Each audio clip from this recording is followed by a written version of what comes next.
예, 다 오신 줄 알고 시작하겠습니다.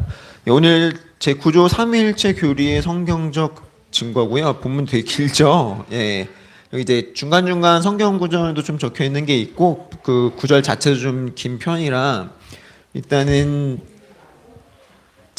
요거 읽을 때까지만 읽고 이제 끊을 테니까 일단 다 같이 한번 읽어보도록 하겠습니다. 시작. 우리는 성경의 증거로부터 그리고 삼위의 각각의 사역으로부터 특별히 우리가 우리 자신 안에서 깨닫게 되는 삼위의 사역으로부터 이 모든 진리를 압니다. 우리로 하여금 이 성삼위일체를 믿도록 인도해 주는 성경의 증거들은 구약의 많은 곳에 기록되어 있습니다. 이 모든 성경 증거 구절들을 일일이 열거할 필요는 없고 다만 몇몇 성경 증거 구절만 신중하게 선택하여 언급하는 것으로 충분할 것입니다. 예. 그리고 이제 쭉 이제 그 뒷부분은 이제 거의 다 성경에 대한 내용이에요. 그래서 이제 어떻게 왜 이제 이 구절이 삼위일체에 대한 것들을 지지하고 있고 왜 성부가 하나님으로서 또 성자가 왜 성자 하나님으로서 성령이 왜 성령 하나님으로서 존재하고 계시는가에 대한 이야기를 하고 있고요. 구체적인 내용 좀 더 읽어보시면 좋을 것 같고 쭉 내려오시다 보면 그 고린도 13장 13절 옆에 보면 우리는 이라고 있을 거예요. 거기서부터 다시 한번 더 읽을게요. 찾으셨어요? 밑으로 쭉 내려오시다 보면 중간 조금 아래쪽에 3분의 2 지점에 고린도도 13장 13절이라고 이렇게 작게 써져 있는 거 보이실까요? 그 오른쪽에 우리는 이라고 있었거든요. 거기부터 읽어볼게요. 시작. 우리는 이 모든 성경 구절에서 오직 하나의 신적 본질 안에 새 위격이 계시다는 것을 충분히 배울 수 있습니다. 비록 이 교리가 모든 인간의 이해를 훨씬 넘어선다고 할지라도 그럼에도 불구하고 우리는 이 세상에서 하나님의 말씀에 근거하여 이 교리를 믿습니다. 그리고 우리는 장차 하늘에서 이 교리의 완전한 지식과 열매를 즐기게 될 것을 고대합니다. 또한 우리는 우리를 향한 이 삼위의 독특한 직분과 사역에 주의해야 합니다. 성부께서는 그의 능력으로 인해 우리의 창조주로 불리시고 성자께서는 그의 피로 인해 우리의 구원자와 구속주로 불리시고 성령께서는 우리 마음속에 거하심으로 인하여 우리의 성화주로 불리십니다. 네. 그리고 그 밑에는 이제 그 역사적으로 이제 우리가 또 이제 공부하면서 배우겠지만 역사적으로 삼위일체에 대한 이제 것들을 제대로 이해하지 못하고 나왔던 이야기들에 대한 이제 주장들이고요. 그 부분을 이제 나중에 한번 읽어보실 수 있으면 읽어보시면 좋을 것 같고 오늘 이제 같이 또 보면서 할 테니까요. 요거 넘어가도록 하겠습니다.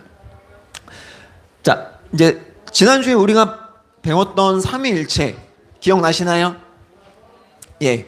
하나님이 계시고 그 하나님은 성부, 성자, 성령 삼위로 존재하고 계신데 이분들은 각각 어떻게 하나님이 되신다? 하나님, 이분 세 분이 다 하나님이시지만 성부는 성자가 아니고 성자는 성령이 아니고 성령은 성부가 아니다 라는 것으로 우리는 이제 삼위일체에 대해서 우리는 받아들여야 된다 라고까지 이제 우리가 지난주에 배웠었죠. 자, 지난주에 말씀드렸다시피 우리가 이 삼위일체를 그 자체로 이해할 수는 없다고 말씀을 드렸어요.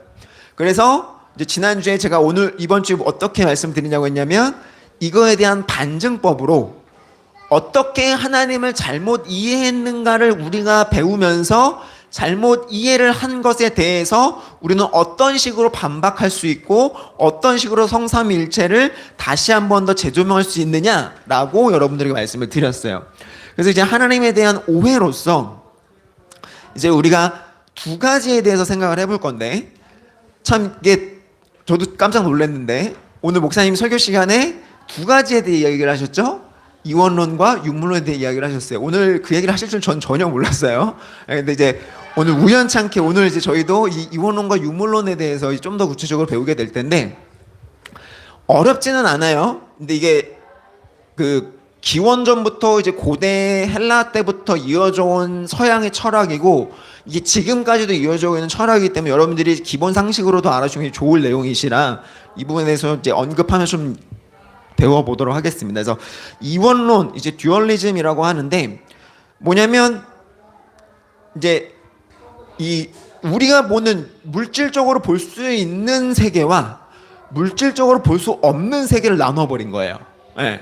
그러니까 이게 왜 물질적인 게 중요하냐면 이따가 이제 유물론에 대해서 이야기를 할 때 중요한 부분인데 어쨌든 이제 물질적으로 우리가 식별 가능한 가시적인 세계라는 게 존재를 하고 가시적이지 않은 것들이 있는 존재를 이야기를 해요. 그래서 이원론의 핵심은 뭐냐면 가시적인 존재는 쓸모가 없다. 예. 그리고 가시적이지 않은 존재에 대한 어떤 그 초월성을 강조를 하는 게 이원론의 핵심이에요.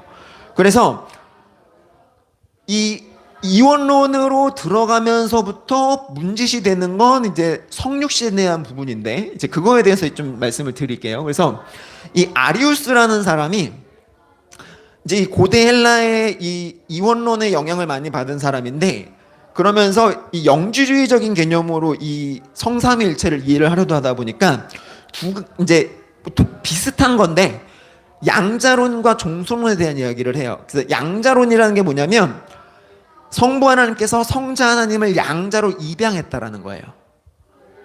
그러니까 그럼 어떻게 되는 거예요? 성자 하나님은 하나님이 원래는 아니었다라는 거죠. 네. 그리고 종소론이라는 게 뭐냐면 성자와 성령은 성부로부터 만들어진 존재다라는 거예요. 그러니까 인간 창조물들처럼 성자와 성령도 창조가 된 존재라고 인식을 한다는 거예요. 왜냐? 자, 제가 이제 이원론이라는 게 뭐라 그랬어요? 물질, 가시적인 세계가 아닌 것들을 중요하게 여긴다 그랬잖아요. 그러니까 하나님은 절대 물질적인 세계에 올 수 없는 존재인 거예요. 이해가 되세요? 그러니까 어떻게 된 거예요? 성자 하나님은 이 이론에서는 성립할 수가 없는 존재인 거예요.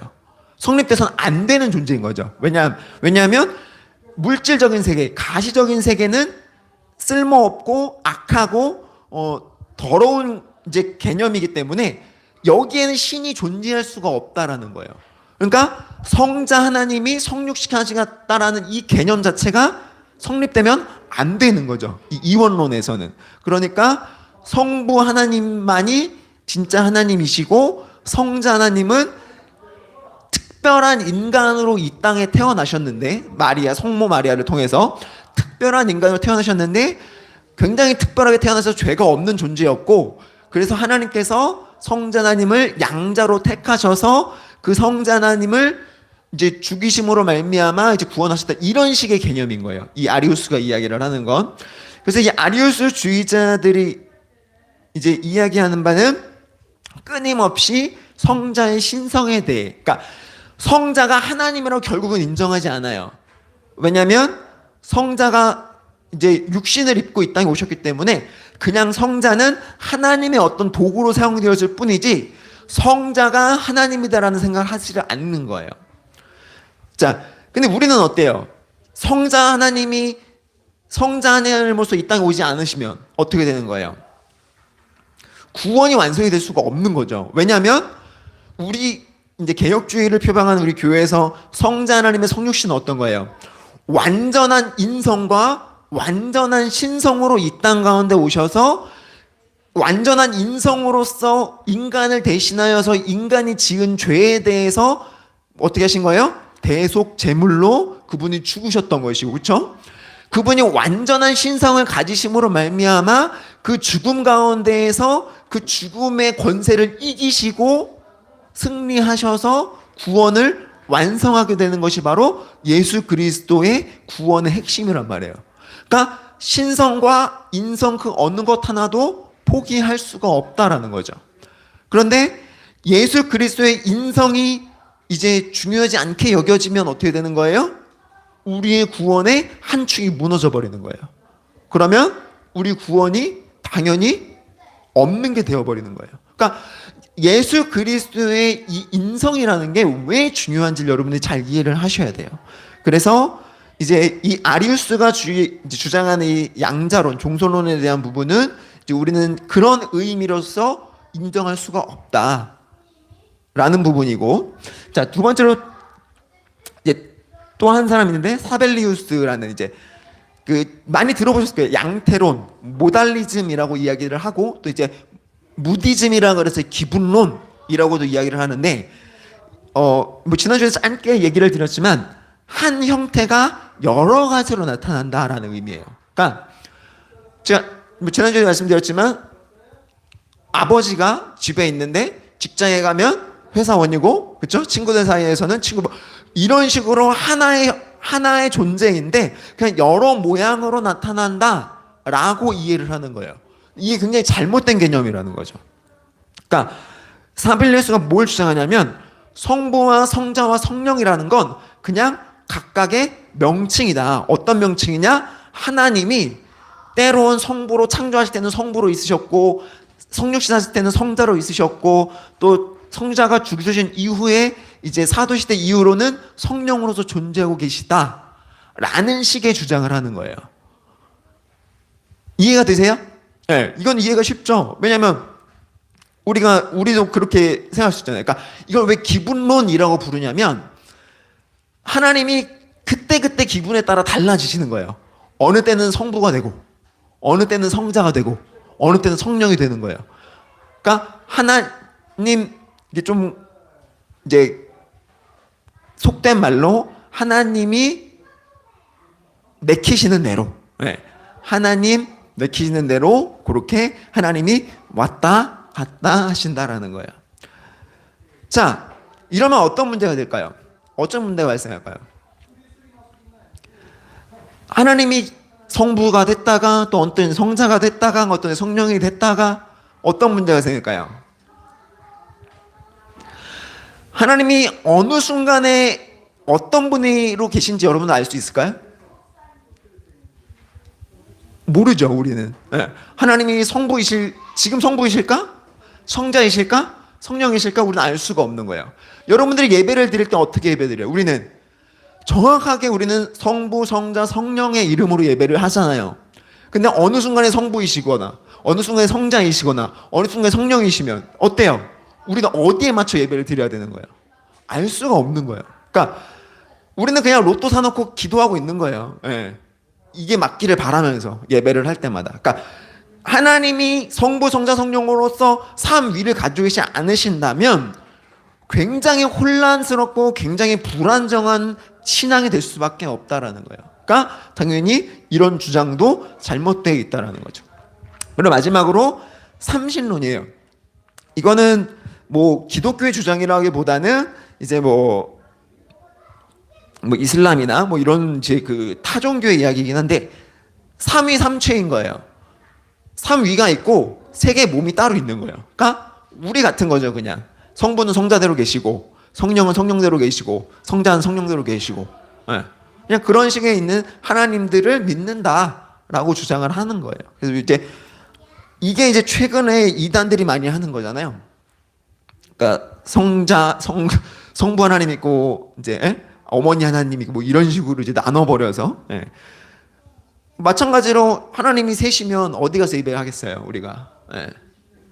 예배를 3번 드리실 거예요? 예. 뭐 그건 아니잖아요. 예. 그러니까 그런 식의 문제가 생긴다라는 거예요. 그러니까 이런 점에서 이원론에 입각한 이제 양자론, 양태론, 또 삼위론, 삼신론 이런 것들이 당연히 우리는 받아들일 수가 없다라는 것들이고, 자, 두 번째로 유물론이라는 게 있어요. 그러니까 이 유물론이라는 건 이제 이게 현대 철학 사조를 좀 이해를 하셔야 되는데, 이제 그러니까 이제 원리주의, 그러니까 이 이원론이라는 게 이제 두 가지, 그러니까 물질 세계와 정신 세계를 두 가지로 나눠 보서 이 정신 세계가 굉장히 중요하다라고 제가 말씀드렸잖아요. 고대 헬레 때부터 이게 중세까지 잘 이어져 오다가 사람들이 이거에 대해서 굉장히 회의감이 들기 시작한 거예요. 왜냐하면 이제 중세가 굉장히 타락하면서 이제 이 어떤 정신적인 세계, 그러니까 초월적인 세계에 대해서 이게 진짜로 있는 건지, 그렇죠? 왜냐하면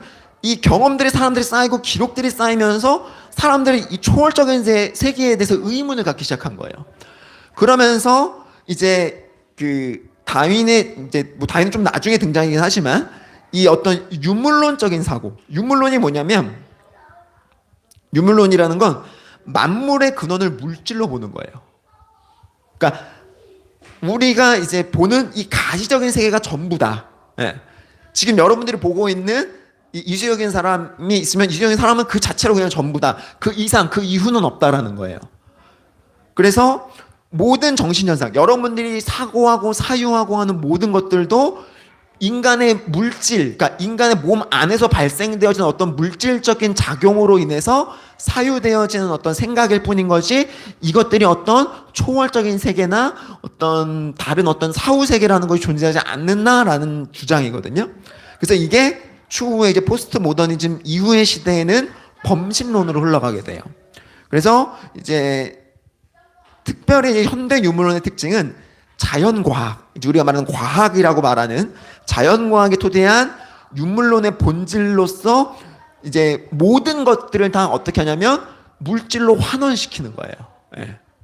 물질로 환원을 시켜서 이제 요거를 조금 어려운 말로 기계론적인 유물론이다라고 표현을 해요. 그래서 요거에 대한 이제 이야기로 이제 스피노자라는 사람이 이제 이 사람은 철학자인데, 유물론이라는 건 물질적이기 때문에 뒤에 나오는 사람들과 좀 다른 개념으로서, 자, 즉 신이 자연이라는 거예요. 이게 이제 범신론의 토대가 된 내용이기도 한데, 그러니까 무슨 말이에요? 이 모든 세상에는, 자연에는, 인간을 포함한 모든 자연에는 신이 깃들어 있다라는 거예요. 네. 그래서 이 모든 물질들이 다 신이 있기 때문에 이 모든 것들로 다 설명이 가능하다라는 거예요. 그러니까 당연히 하나님에 대한 것도 물질로 설명하기 시작하는 거죠. 근데 목사님이 아까 설교 시간에 어떻게 말씀하셨죠? 물질의 세계에서 과학이 설명하지 못하는 영역이 분명히 있다고 말씀하셨잖아요. 그러니까 당연한 거예요. 왜냐하면 하나님은 않으시기 때문에 이 물질로서 우리는 모든 걸 설명할 수가 없거든요. 근데 이걸 이제 이 유물론자들은 어떻게 이야기하냐면, 자연의 모든 것들이 그 속에 신들이 포함되어 있기 때문에 이제 신은 모든 물질을 통해 소통하고 그것들을 통해서 일한다라는 개념을 갖고 있는 거예요. 그리고 이제 좀 더 이제 여러분들이 잘 아시는 다윈이라는 사람이 이제 17세기에 등장하면서 뭘 확립을 했냐면 자연과학적 유물론, 그러니까 진화론을 성립을 한 거예요. 그러면서 어떻게 되는 거예요?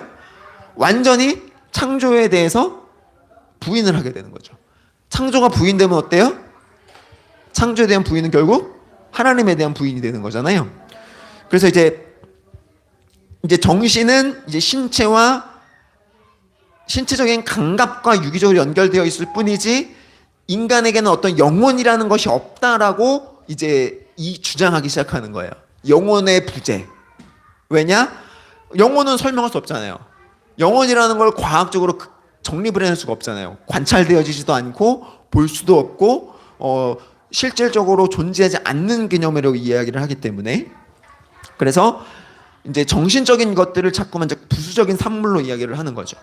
그리고 이제 마지막으로 마르크스. 이제 갑자기 뭐 마르크스 왜 나와라고 말씀하실 수도 있는데, 현대에 있어서 가장 대표적인 유물론자예요. 그래서 이제 범증법적인 유물론을 주장하기도 했고 역사적인 유물론을 주장했던 사람인데, 그러니까 이 사람은 결국 뭘 얘기하냐면, 이 세상의 모든 것들을 설명할 수 있는 유일한 수단은 뭐다? 생산 가능한 도구라는 거예요. 네. 생산성을 동반한 물질만이 이 세상을 설명할 수 있는 유일한 방식이다라고 주장을 하는 거예요. 그러니까 이 사람이 뭘 만들어냈어요? 공산주의를 만들어냈잖아요. 공산주의가 거기서 기반을 하는 거예요. 그러니까 왜 같이 나눠야 되냐면, 생산 가능한 도구는 한 사람에 의해서 결정될 수 없기 때문에 이 만들어진 모든 경제 체제에 대한 것들은 다 동등하게 분배되어져야 된다라고 주장을 해요. 그래서 공산주의가 나오는 거예요. 그러니까 이 사람이 그냥 공산주의를 말하는 게 아니라 이런 기본적인 유물론적인 사관을 입각을 해서 이제 이 사람이 주장하는 거예요. 이 유물론이 결국은 우리 기독교와 반대될 수밖에 없는 건 뭐예요? 정신적인 세계에 대한 부인에서부터 시작을 하는 거예요. 그러면서 하나님의 하나님 되심을 부인하게 되는 거죠. 그래서 좀 빨리 이제 넘어갈게요. 자, 그래서 이제 삼위일체는 결국은 이제 어떻게 되냐면, 하나님은 우린 이해할 수 없다라는 게 첫 번째. 왜냐? 앞서서 우리가 봤잖아요.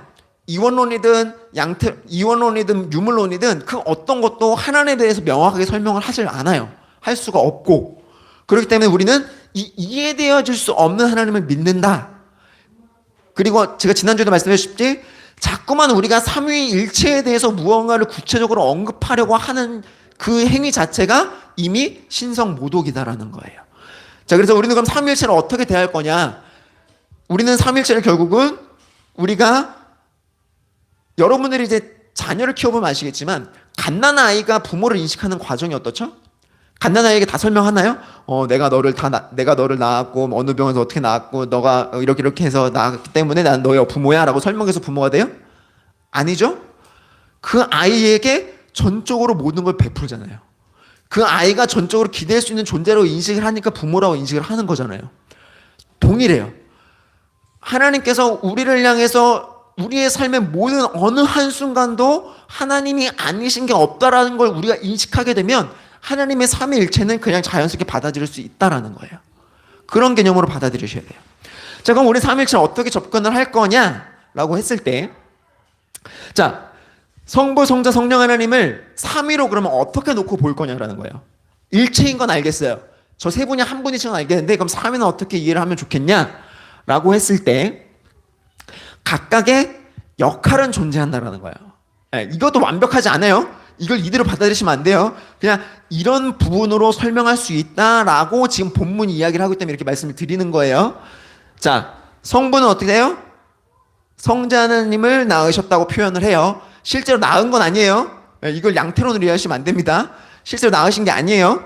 자, 하지만 우리 성자는 성부로부터 기인했다라고 낳았다라고 표현을 하기 때문에 이렇게 표현을 하는 거고, 성자는 성부 하나님께 순종하신다라고 표현을 하는 거예요.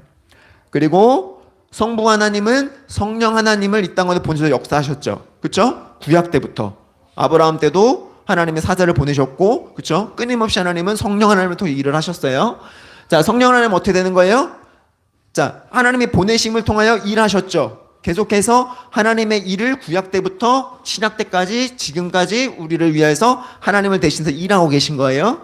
자, 성자님, 성령 하나님께 뭘 하신 거예요? 요구하셨죠. 뭘 요구하셨어요? 땅 끝까지 이르러 세례를 줘라 라고 하고 어떻게 하셨어요? 내가 이제 보혜사를 보내겠다. 그쵸? 보혜사를 보내심으로 뭘 하신 거예요? 너희를 돕겠다. 어떤 일에? 하나님 나라를 완성하는 일에, 너희가 땅 끝까지 이르러 내 복음을 전하는 일에 성령을 통해 너희를 돕겠다 라고 해서 요구를 하셨죠. 성령님께 가서 도와달라 라고 요구를 하신 거고, 성령 하나님은 그에 따라서 도우셨다라는 거예요. 크게는 이렇게 구별할 수 있어요, 역할을. 다만 이것도 완벽한 건 아니에요. 그냥 이런 역할로서 구별되어져 계시구나 라는 정도만 이해를 하시면 되고, 이걸 어떤 구별 짓는 용도로 쓰시려는 게 아니에요. 자, 그래서 역할론적으로 설명할 수 있는 부분도 아니고, 그렇다고 해서 추상적으로 설명할 수 있는 존재도 아니에요. 왜냐하면 가장 성삼위일체에 대해서 가장 그래도 우리가 인간의 언어로 표현할 수 있는 유일한 방법이 뭐냐면 완벽하게 침투하시고 완벽하게 구분되셨다라고 표현을 해요. 그러니까 성부 하나님이 성자 하나님 안에 완벽하게 침투하셨어요. 그냥 그 자체인 자체인 채로, 자체인 것처럼 뭐 이렇게 표현하기도 좀 이상하긴 한데 어쨌든 완벽하게 침투를 하셨고요. 또한 그 분들은 또 완벽하게 분리가 되어 있으세요. 구별이 되어 있으세요. 제가 드릴 수 있는 말씀 여기까지예요. 그래서 하나님은 이런 식으로 우리는 납득해야 되고 받아들여야 된다라는 거예요. 근데 이분들이 이렇게 하실 수 있는 이유가 뭘까요? 이렇게 하실 수 있는 이유. 이게 뭐 때문이다? 사랑 때문이라는 거예요. 이 성부 하나님이 성자 하나님을 사랑하지 않으셨다면 결코 성육신으로 성자 하나님을 보내실 수 없으셨고, 성자는 당연히 그분 사랑이 없으셨다면 순종하지 않으셨을 거고, 성령 하나님 당연히 사랑이 없으셨다면 하나님은 대신 일하지 않으셨을 거라는 말이에요. 성경에서 사랑이 왜 중요하냐라는 건 이 부분에 있어서 굉장히 중요한 핵심적인 사항을 갖고 있는 거예요. 이게 좀 너무 뒷부분이라서 좀 짧게 설명드려서 이게 잘 안 나와질 수도 있는데 굉장히 중요한 개념이에요, 사랑이. 그래서 사랑이 없이는 결코 이루어질 수 없는 관계라는 거예요.